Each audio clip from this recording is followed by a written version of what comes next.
It's easy to look at a woman like Aisha Bowe and see a success story. It's a great intro. NASA scientist, CEO, a pioneer in space. Command engine start. 2, 1, ignition. From the outside, her trajectory looks effortless. I'm excited to go to work. But the truth is, her journey was never a straight line. Because of the advice I received, I didn't even apply to college. I went to community college, and it was the best possible thing that happened to me because it allowed me to be around a lot of people from different walks of life who are going back to school for different reasons. I've always been fascinated by trailblazers, the people, places, and moments that change everything. Those who chase their passions and forge new paths that transform their lives and the lives of others. They are determined that while they may be the first to accomplish something, they won't be the last. I'm Lesli Foster. Join me for The First as we uncover the groundbreaking stories of those who dared to lead the way. After transferring from Washtenaw Community College, Aisha Bowe completed both her undergraduate and graduate studies at the University of Michigan's College of Engineering, earning 2 degrees, aerospace engineering in 2008 and a master's in space systems engineering a year later. I wanted to go to the university. I wanted to study something that sounded really cool, like rocket science. And I wanted to work at a place that I would forever be proud to say that I worked there. And when I told people, honestly, that I wanted to go to the University of Michigan, they laughed at me. When I told them that I wanted to study aerospace, they laughed. And I remember the pain of having people look straight in my face and laugh at my dreams. And I said, you know what, Aisha, I'm not gonna do that.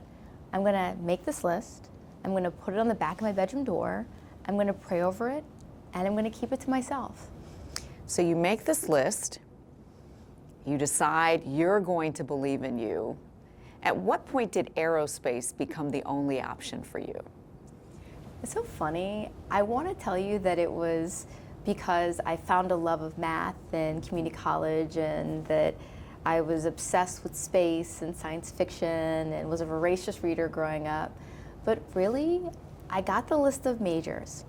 And aerospace was at the top, right? So I had computer science, and there's electrical engineering, there was nuclear engineering, and nuclear engineering was like kind of exciting, but I was concerned that I might have to be on a submarine or something, so I was like, I don't know if I want to do that.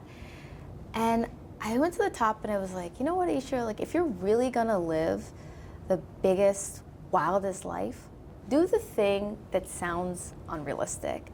Do the thing that if you did it, you would forever know that everybody was wrong about you and your life.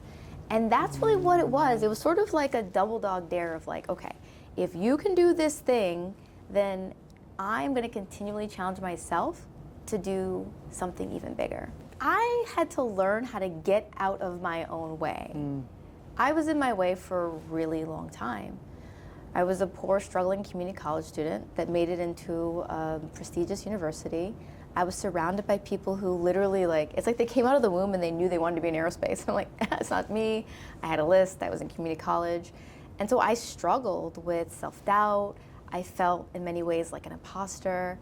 And so when the opportunity came up for me to go to NASA, I initially did not submit my resume to be reviewed. And the guy who was doing the recruiting was like, wait a second, hold up. I have a whole entire class of undergraduate students who are excited about this opportunity.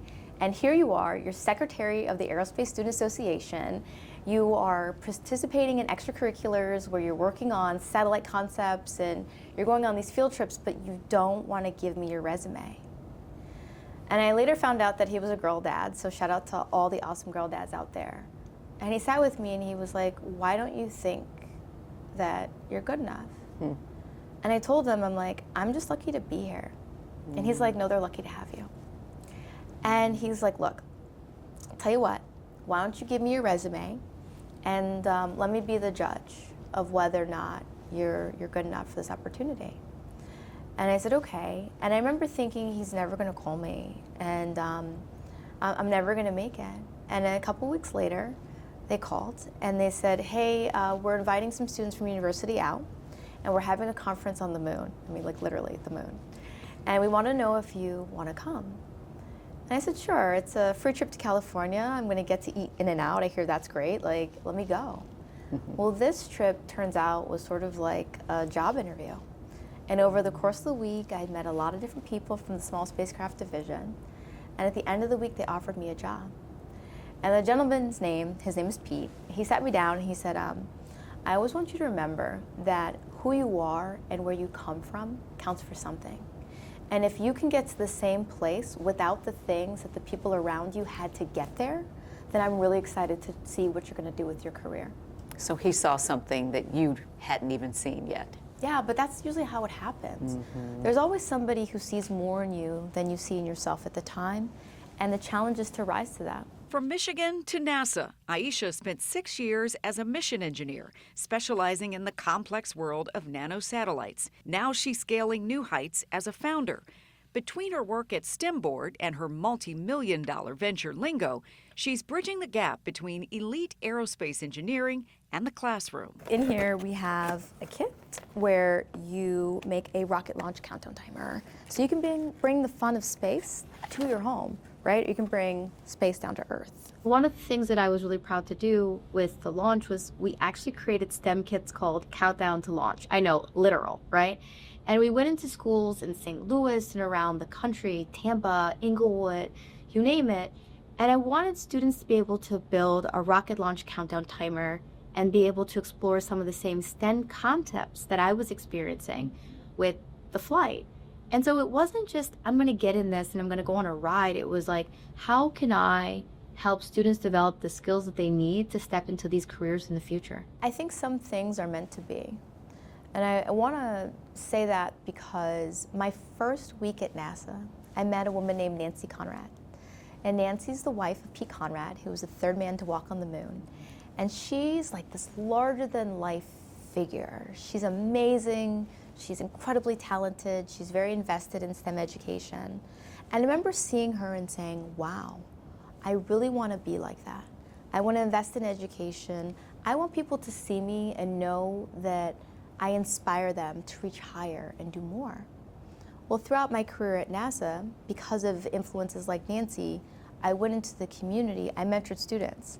I mean, there was a time when I literally carried my degrees in the trunk of my car because students did not believe that I had gotten them. And so I would go to these classrooms and I'm like, I'm an aerospace engineer. I'm like, I promise, your teacher wrote, she lobbied, she asked NASA for me to be here, and here are my degrees. Why didn't they believe that? Because I didn't match what they saw in their mind as an engineer. So like I used to do this little exercise with students where I would say, hey, take out a crayon and draw an engineer. And even though I told them that I was an engineer, even though I told them that I worked at NASA, very few of them would ever reach for a brown crayon. And I would be like, hey guys, and they would always include a lab coat. I don't know what it is with lab coats. Like, we do not wear lab coats. It's not lab coats. And I would say, wait a second, even though I'm here talking to you, you don't think that you're gonna draw me? Like, what is that? And so what happened was, over the course of many years, I started mentoring students and realizing the potential of giving back. In many ways, you move forward when you give back. And so the path to Blue Origin started with a mentee named Claire. She was 13 years old, and she met me at Hiller Aviation Museum, and she said that she wanted to be an aerospace engineer. And she became an intern. When she became 16, she eventually became an aerospace engineer and graduated from Cal Poly. And all of this led to her saying to me, Aisha, I know that I've had the opportunity to work at NASA, but I think I want to try a new space company. I think I want to work for Blue Origin. Now, I was working at NASA at the time. I didn't know what Blue Origin was. I had no idea that they were going to eventually launch civilians into space. But I told her, you have the rest of your life to do the expected. Don't do the traditional, go out, explore, do something new. And so it was really through me mentoring Claire that I learned about the company, and the opportunity to go to space eventually became apparent. Did you know at the time that it was going to be an all-woman space, operation, or was it just at the time an opportunity to travel to space? It was an opportunity to revisit the fourth thing that was on the list. Because if you notice, the list stopped short. I said I was going to go to the university. I thought I was going to be an aerospace engineer, which I did and I became. And that I wanted to work at NASA and have an amazing career. But the real thing I wanted to do was I wanted to be an astronaut. 4, command engine start, 2, 1, ignition. An out-of-this-world experience Aisha was about to embark on. But first, she had to defy the odds. The chances of you winning the Powerball are like higher than you going to space. Training for the opportunity of a lifetime and a seat on a rocket few ever reach. Next on The First.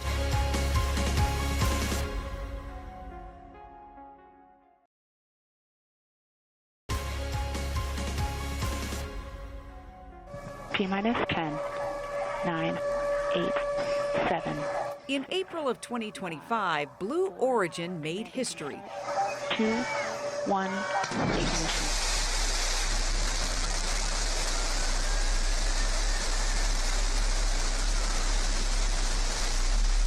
Liftoff. Launching the first all-woman spaceflight in over 60 years. Among the crew was Aisha Bowe, becoming one of the first women since 1963 to travel to space. But she wasn't just representing a gender, she was representing a nation. With that launch, Aisha also became the first Bahamian in history, man or woman, to ever reach the stars. Mach 1, vehicle is supersonic. That wasn't on your list. The chances of you winning the Powerball are like higher than you going to space. There's not that many people. We just launched our 100th woman less than a year ago. So the idea of me going and being able to find a way into the astronaut corps was so unbelievable to me that I did not even dare to dream it. All 6 astronauts are going to start to feel the weightlessness, and shortly thereafter, Look at the moon. That's amazing. In part because there aren't very many people of color or women who've even made that list. When you look at the statistic, you know this best because this has been your life's work for such a long time. Even to this day, right? You have less than 10 African American women roaming this planet who have ever been that high. So it wasn't just about going to space. It was about this idea of transforming access and opportunity and deciding that I was going to fulfill my biggest dream, and I was going to do world-class science, and I was going to contribute something that far outlasts my time here. So you have to fundraise for your seat. How hard was it to go out and ask people to invest in your dreams? The thing about fundraising for the seat was that I was determined to shift the paradigm. And if I failed, but at least I tried. What I wanted to do was show that if you can fund your seat, then you open up the opportunity for other people to do the same, and we can level the playing field about who gets to go and how they go. So by the time I was in the position to enter into this agreement, I had already finished my tenure at NASA. I was a founder and CEO of not one but 2 companies. I've been in business now for 13 years. I have a startup I raised a couple million for. I had a lot of tools thanks to my entrepreneurial background that I brought to the problem, but I also brought a fresh perspective, which was I was going to partner with brands, I was going to partner with companies. I wanted to try to bring everybody to space. And so in your effort to do that, when we talk about equity and access, I'm thinking about the experiment that you took with you, that you actually carried out while you were in space, and how it involved an HBCU and students there. I'm going to assume that you did everything with intention here because you knew how important this would be. You know, while the world thought it was 30 days, there were 900 days between when I entered into my contract to fly and when the world saw the flight. And in that time, not only did I plan out the experiments and every minute of 0G, but I also trained. In circles, we go. 3. Perfect. 2, 1. From flying fighter jets to skydiving to the only human-rated centrifuge in North America. Congratulations, you just completed all the required training flights to qualify for your flight to space. I did not throw up. I trained at 6Gs. It was a really great time. Highly, highly, highly. I was going to say, G-forces going through your body at that amount. I highly recommend, right? I highly recommend. But all of this was because I wanted to be able to demonstrate that I prepared and I was ready. But beyond that, I wanted to be able, as a private citizen, to say that I could do world-class research. And so I engaged Winston-Salem, which is an HBCU. We focused on an experiment on space farming. So we genetically sequenced crop plants that were sequenced previously on the International Space Station because we wanted to correlate previous NASA research. And then we worked with the Brazilian Space Agency. Now, in addition to that, because I'm a small business owner and I know how hard it can be, we worked with a small business in Colorado and we flight qualified hardware through a company called BioServe. So other people could also do research of the same type in suborbital flight. But beyond that, I also partnered with NASA-backed Trish, and what they do is they gather biometrics because I wanted to be able to contribute my biometrics to this database that NASA uses for long-duration spaceflight. And there were some other things, right? I was able to carry the national dish of the Bahamas, which is conch chowder, with me in space. I also had the flag that Pete Conrad took with him on his Apollo mission to the moon in my bag. Parachutes. There go the drogue parachutes. For decades, the story of space was written in the singular, rarely featuring women, and almost never more than one at a time. But this mission didn't just add a seat at the table. It redesigned the room. By launching an all-woman crew, Lauren Sanchez, Gail King, Katy Perry, Amanda Nguyen, Carrie Ann Flynn, and Aisha Bowe.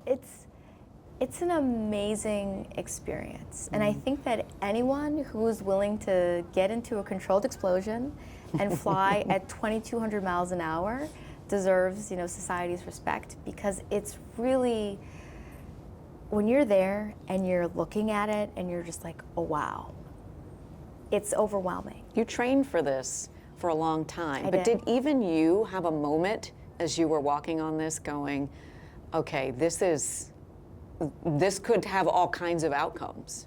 Yeah, but I was okay with it. I mean, what I was watching was a dream fulfilled and me rising to a promise that I made not only to myself, but to the legacy. And when I say to the legacy, for those out there that are watching this interview and you know this, my father passed a couple months before the flight.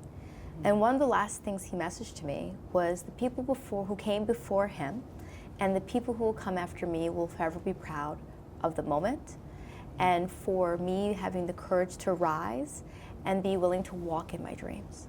And that's really what I carried with me because the world was watching and I was ready and willing to live up to the moment. I wanted to make sure my experiment went well.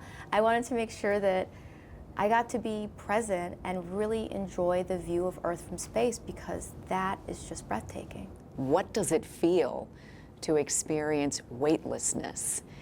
Is it a lifting of burdens of sorts when you're just sort of flying? It was an incredible moment because I had the realization that everything that I thought was sent to set me back or to crush me was meant to be. It was sort of seeing that you are exactly where it is that you're supposed to be. And also, it's this feeling that once you experience it, you want to experience it again. I literally daydream about space. I cannot wait.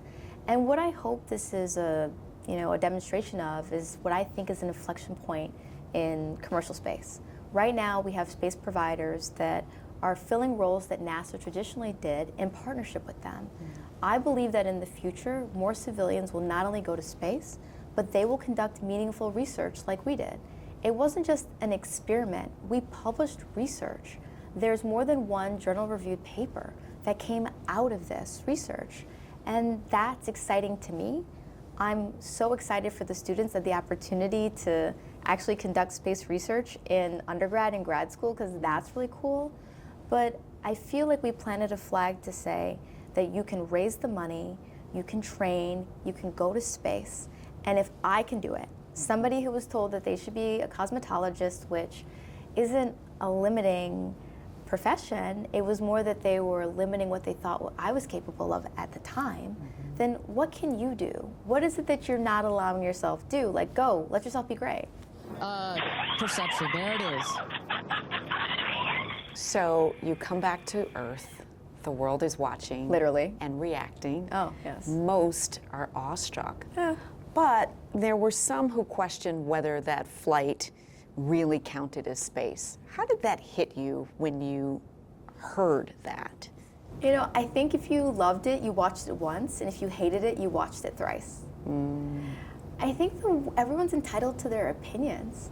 I mean, to see that mission, which was one of the most watched missions in the history of spaceflight, there's a lot of things that are happening there.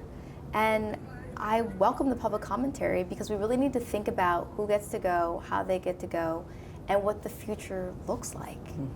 Because the field is widening. So for me, it was one of the things where I know why I was there, I know what I set out to do, I'm proud of the science that I conducted, I'm proud of the partners that I worked with, and I'm also proud that one of the largest byproduct of the rocket was water. And I just hope that people can take time to really research it and learn a little bit more about what was contributed.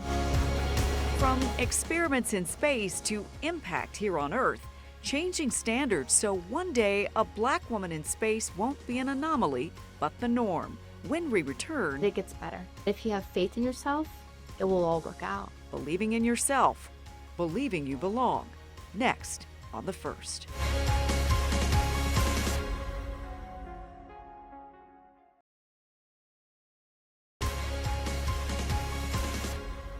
So you're here at American University. What are you going to talk about tonight?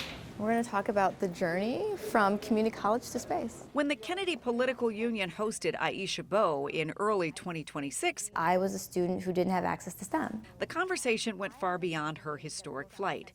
While she traveled to space as the first Bahamian person to do so, her real work is in ensuring she isn't the last. I'm constantly saying, Aisha, how you think about yourself matters and what you think is possible. Like there's a saying that I love, and it's like, whether you think you can or whether you think you can't, you're right. And so I actually started saying, I am smart enough to overcome the challenges that are in front of me. And I had courage, because for me, I had to believe that Michigan was going to accept me before I got in. I had to believe that I was going to get the degree before I got to NASA. Everything that I did required that I believed it before it came true. Now, if you're into sports, people accept this visualization. Pro athletes do it all the time, right? Almost everybody that's being interviewed for the Winter Olympics is visualizing themselves winning.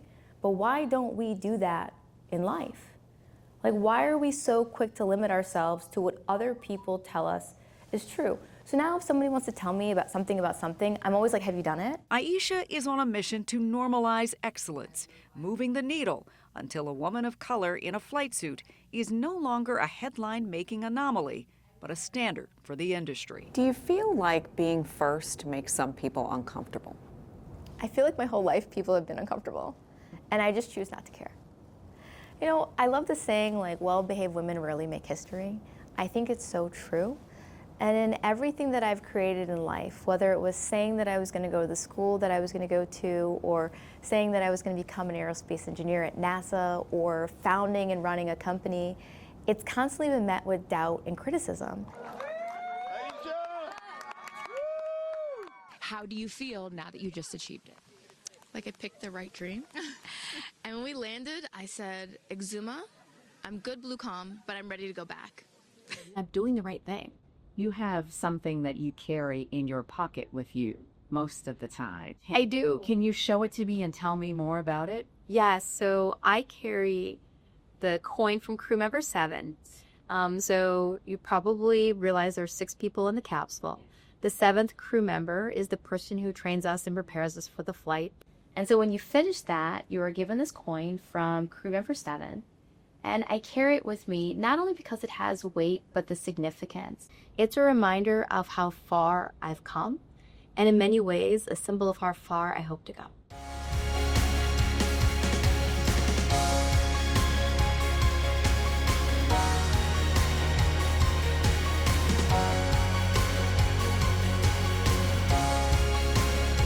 I just have to say your attitude and your altitude is extraordinary, but I think it's your audacity that really stands out the most. Aisha, thank you so much for talking with us today.